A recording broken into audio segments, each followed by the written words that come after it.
కథ కాదు జీవితం. ఏం బాబు ఇవన్నీ నువ్వు అసలు నువ్వు మనిషివా మృగానివా నాకు అర్థం కావట్లేదు. ఈ మాటలు అయితే అనలేదు మేడం. మా ఊళ్ళరా ఈ పెద్దగా నీ బిడ్డ మీద కిరసనాయలు పోసావా నువ్వు నీ కూతురు మీద? నేను పోసుకున్నా మా బిడ్డ మీద పోసుకున్నాను. ఎందుకని? నా వాళ్ళు ఇంటికి ఎవ్వరు రావద్దు అంటారు. నా తమ్ముళ్ళు చిన్న పిల్లలు మేడం, చిన్న తమ్ముళ్ళు ఉన్నారు. పశువులు కూడా వాటి బిడ్డలకు హాని కలిగించవు, ఆ విషయం నీకు తెలుసా? తెలుసు. నీ సొంత బిడ్డ మీద నువ్వు కిరసనాయలు పోసుకుంటావా? ఏం మనిషి అయ్యా నువ్వు? తమ్ముళ్ళు రావద్దు. ఏం చదువుకున్నావు, ఎలా పెరిగావు, ఎలా ఉద్యోగం చేస్తున్నావు నాకేం అర్థం కావట్లేదు. భార్యతో మాట్లాడినవి నేను అవన్నీ ఆ మాటలు అనలేను మేడం. నేనైతే ఎందుకు నీకు ఈ ప్రవర్తన ఎందుకలా మాటలు అనలేను. గొడ్డలు పెట్టుకుని నరకాలని చూసావా? ఆ గుడ్డలు పెట్టుకొని నరకను నేను ఎందుకు నరుకుతాను మేడం ఆ గుడ్డలతో? సండే వస్తే నాకు నరకం మేడం. సండే వస్తే లేవుగాల మేడం. ఆయనకు నరకం అనుభవించేదాన్ని మేడం. ఇంట్లో ఏదన్నా ఒక గొడవ తీసి నేను ఊరేసుకుంటా, నేను కిరసనాయలు పోసుకొని చచ్చిపోతా, ఏదో ఒక గొడవ తీసుకొని నన్ను ఎందుకు అలా అనేవాడు? నేను అసలు ఏం చేయలేను మేడం. పోసుకుంటే ఎందుకు కిరసనాయలు పోసుకున్నాను అది చెప్పు నాకు. అది అప్పుడు మేడం స్టార్టింగ్ అంటే మీ పెళ్లి అయ్యి 6 సంవత్సరాలు అయింది, అందులో మీరు కాల్సిన్నది 5 సంవత్సరాలా? 5 సంవత్సరాలు. ఇంకా స్టార్టింగ్ ఏముంది? అప్పుడు మా తమ్ముడు వచ్చారు మేడం. మా తమ్ముడు పోస్తారని అంటే పోసుకున్నాం.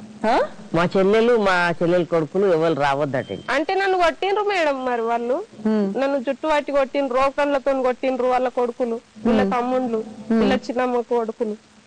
ఎందుకని అంటే నేను మా ఇల్లు చిన్నది మేడం, ఈమె కొన్న ఇల్లు.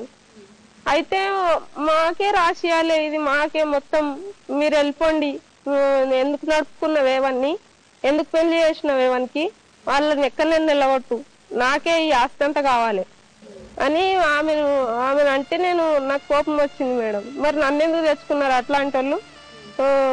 నన్ను చేయకపోతే అయిపోతుండే కదా, ఆయన ఎక్కడైనా పోతుండే, ఏ రోళ్ళ కొంటన్నా తిరుగుతుండే, మీకే అవుతుండే ఆస్తి అంతా, ఇల్లంతా అని నేను కొట్లాడినా మేడం. కొట్లాడి గేట్ తాళం వేసుకున్నా మేడం, వాళ్ళు ఎవరు లేనప్పుడు చూసి. అయితే నన్ను చూసిపోదామని మా మామ మా అమ్మ ఇద్దరు వచ్చిర్రు మేడం. వచ్చి ఇట్లనే ఎందుకు మీ చెల్లెలు ఇట్లా తిడుతుంది మా బిడ్డనని ఈమెను అడిగితేనే వచ్చి జుట్టు పట్టి ఇంటి అందరు కొట్టిండ్రు మేడం. నన్ను ఆ పిల్లని కొట్టబట్టు మా తమ్ముడు మేము నెరవేర్చాము. ఏమనలేము మేడం. ఏమనలేరు మేడం. మేడం నేను ఆ ఛాయలో మొత్తం ఇక ఈయన మొత్తం నేను గ్యాస్ ముట్టించిన కిరోసిన్ పోసుకున్నాను. గ్యాస్ అప్పుడే చల్లారుతున్నాం. ఏం చేయాలి అట్లా? లేకపోతే ఎప్పుడన్నా మా తమ్ముడు ఫోన్ చేస్తే ఫోన్ చేసిండే అనేవాడు మేడం. ఎందుకు నీ నోట్లోంచి ఆ మాటలు వస్తాయి? నేను ఆ మాటలు అనలేను మేడం, అస్సలు అనలేను. అన్ని తప్పు మాట్లాడితే నేను ఏం చెప్పలేను మేడం. నీకున్నారా అక్క చెల్లెలు ఉన్నారా? నాకు మేడం కాలు మొక్తా. ఆమె తల్లి మూర్ఖుడు చాలా. మా చెల్లెలు చచ్చిపోతే చదువుకున్నామ్మా నేను. మా ఇక అంటే అన్ని మేడం వాళ్ళు చాలా మూర్ఖుడు ఉన్నారు. తెలివకొచ్చి నాకు ఆ పోటు వాళ్ళు చూడు, నా బిడ్డ కళ్ళు అంటే తల్లి దగ్గర కూడా మోహం చేసేటి మానవుడు ఉన్నారు. అయితే వాళ్ళ చెల్లెలు బిడ్డ పెళ్లి ఉండే మేడం. మా అత్త లేదు, మా అత్త ఊరికి పోయింది మేడం. ఆ పెళ్లికి పోయింది. బెల్ట్తో కొడితే బాలకు తట్టుకోలేక మంచం కింద దొరికిన మేడం. మంచం కింద దొరికిన కానీ గుంజి బాగా కొట్టింది మేడం. ఇష్టం ఇట్లా కుచ్చితే కాలుతుందా మేడం?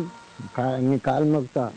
సిగరెట్ తాగి గుచ్చేవాడు మరి వచ్చేసి ఆడాడా. ఇప్పుడు చూపెట్టా లేవలేనంత కొట్టిండు మేడం. నీ కావాలి నాకు, ఆమె దగ్గర నేను అనుకుంటా అని అంటున్నాడు మేడం.